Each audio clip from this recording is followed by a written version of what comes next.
Hello நண்பா.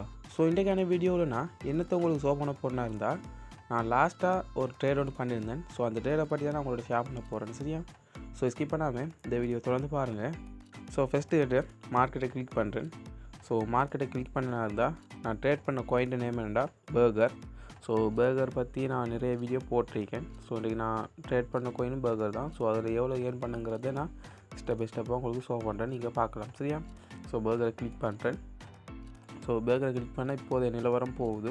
So இந்த காயினை நான் எவ்வளோக்கு வாங்கினேன், எவ்வளோக்கு விற்றேனுங்கிறதெல்லாம் நான் இதில் உங்களுக்கு ஷோ பண்ணுறேன். ஸோ அது மட்டும் இல்லாமல் எனக்கு எவ்வளோ இந்த காயின்லேருந்து ப்ராஃபிட் கிடைக்குங்கிறதெல்லாம் நான் உங்களுக்கு ஷோ பண்ணுறேன், சரியா? ஸோ இதே போல் நிறைய வீடியோ நம்ம சேனலில் போட்டுட்டு வரேன்னா, ஸோ அந்த வீடியோவில் நீங்கள் பார்க்கணுமா இருந்தால் நம்ம சேனலை சப்ஸ்கிரைப் பண்ணி வச்சுக்கோங்க. அது மட்டும் இல்லாமல் பக்கத்துக்கு பெல் ஐக்கானை கிளிக் பண்ணி அதை ஆளுங்கத்தில் வச்சுக்கிட்டா தான் நான் போடக்கூடிய இப்படி ஆன்லைன் ஏர்னிங் தொடர்பான நிறைய வீடியோக்களை நீங்கள் பெற்றுக்கொள்ளக்கூடியதாக இருக்குது. ஸோ இப்போ நான் என்ன சேவ் பண்ணா இருந்தால் கீழே பை செல்லுன்னு சொல்லி 2 ஆப்ஷன் இருக்குது. ஸோ அதில் ஏதாவது ஒன்று நான் கிளிக் பண்ணேன்.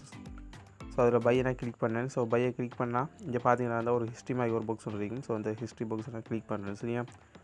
ஸோ இங்கே பார்க்கலாம், நீங்கள் இதில் 3 ஆப்ஷன் இருக்குது. ஸோ இதில் 3வது இருக்கிற ஆப்ஷன் வந்துட்டு ட்ரேட் ஹிஸ்ட்ரி. ஸோ அதை கிளிக் பண்ணுறேன். ஸோ அதை கிளிக் பண்ணனா இருந்தால் நான் பர்கர் காயின் எவ்வளோ வாங்கினேன், எவ்வளோ விற்றேன்னு சொல்லி இந்த ஹிஸ்ட்ரியில் ஷோ ஆகும். ஸோ இங்கே பார்க்கலாம், நீங்கள் இங்கே ஒரு பர்கர் காயின் பை பண்ணியிருக்கேன், இங்கே ஒரு பர்கர் காயினை நான் செல் பண்ணியிருக்கேன், சரியா? ஸோ நான் பை பண்ணதை காட்டுறேன் பாருங்கள். ஸோ பை பண்ண எவ்வளோண்டா 103.8 கிட்டத்தட்ட $104 ஸ்பெண்ட் பண்ணினா 61.3 பர்கர் கோயினை நான் பை பண்ணியிருந்தேன், சரியா? ஸோ எவ்வளோ ப்ரைஸ் போகக்குள்ளே நான் பை பண்ணனா இருந்தால் கிட்டத்தட்ட $1.7 போகக்குள்ளே நான் பை பண்ணியிருந்தேன். இங்கே பார்க்கலாம், நீங்கள் $1.694 போகக்குள்ளே நான் பை பண்ணியிருந்தேன். ஸோ மட்டமாக பார்த்த மாதிரி இருந்தால் $1.7 நான் பை பண்ணியிருந்தேன், சரியா? ஸோ டோட்டலாக எனக்கு எவ்வளோ நான் ஸ்பெண்ட் பண்ணியிருந்தேன் இருந்தால் $104 கிட்ட நான் ஸ்பெண்ட் பண்ணியிருந்தேன், சரியா? ஸோ அதை நான் எவ்வளோக்கு இன்றைக்கு விற்றுருந்தேன் இருந்தால் $1.9 படி ஒரு பர்கர் கோயினை நான் விற்றுருந்தேன். ஸோ எனக்கு டோட்டலாக கிடைச்ச அமௌண்ட் எவ்வளோ பார்த்தீங்கன்னா தான் $116 கிடைச்சிருக்கு, சரியா? ஸோ $116 எனக்கு இந்த ட்ரேட் மூலம் கிடைச்சிருக்கு.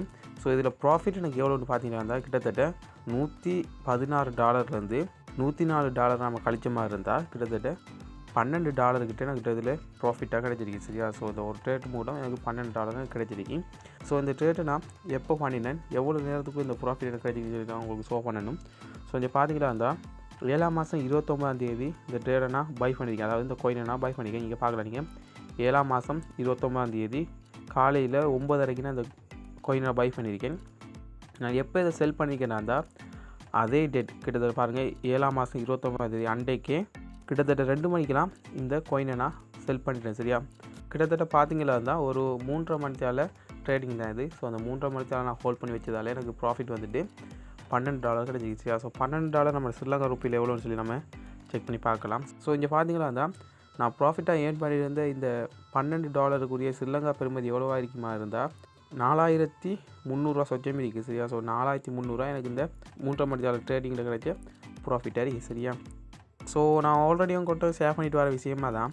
ஸோ என்னென்னா நீங்கள் இந்த பர்கர் கோயின் பை பண்ணக்குள்ளே அதில் ப்ரைஸ் வந்துக்கிட்டு 1.6 கீழே வந்தால் மட்டும் பை பண்ணுங்கன்னு சொல்லியிருப்பேன், சரியா? ஸோ நான் இங்கே பை பண்ண வந்துட்டு 1.7க்கு பை பண்ணியிருந்தேன். ஸோ ஒரு ரிஸ்க் ஒன்று எடுத்து பார்ப்பேன்னு சொல்லி நான் ஒரு $100 ஸ்பெண்ட் பண்ணி நான் அதை செஞ்சு பார்த்தேன். ஸோ நான் உங்கள்கிட்ட சொல்கிறது ஒன்று தான். ஸோ நான் என்ன செய்கிறேனோ அதை பார்த்து நீங்கள் இதில் இன்வெஸ்ட் பண்ண வேண்டாம். ஸோ உங்களோட ஓன் ரிசர்ச்சை பண்ணிட்டு தான் நீங்கள் இன்வெஸ்ட் பண்ணணும், சரியா? ஸோ இதில் லூஸ் ஆகிறதுக்கு வாய்ப்பும் இருக்கலாம். சம்டைம் ப்ராஃபிட் எந்த அளவுக்கு இருக்கோ அதே போல் லூஸ் ஆகிறதுக்கு வாய்ப்பும் நிறைய இருக்கும். ஸோ அதெல்லாம் வந்துட்டு உங்களோட ஓன் ரிஸ்க்கில் நீங்கள் பண்ணிக்கோங்க, சரியா? ஸோ இந்த கோயினை நான் 1.7க்கு வாங்கி 1.9 வரக்குள்ளே நான் ஓட்டோ செல்லில் கொடுத்துருந்தேன். ஸோ அதனால் எனக்கு ஓட்டோ செல்லாக கிடைச்சிட்டு, சரியா? ஸோ ஓட்டோ செல்லில் செல் பண்ணப்பட்டு எனக்கு மணி வந்துட்டு ப்ராஃபிட்டில் கிடைச்சிச்சு, சரியா? இதான் நான் லாஸ்ட்டாக பண்ண ட்ரேட். ஸோ அதை அப்டேட் பண்ணணுங்கிறதுக்காண்டி உங்கள்கிட்ட ஷேர் பண்ணிக்கோங்க, சரியா?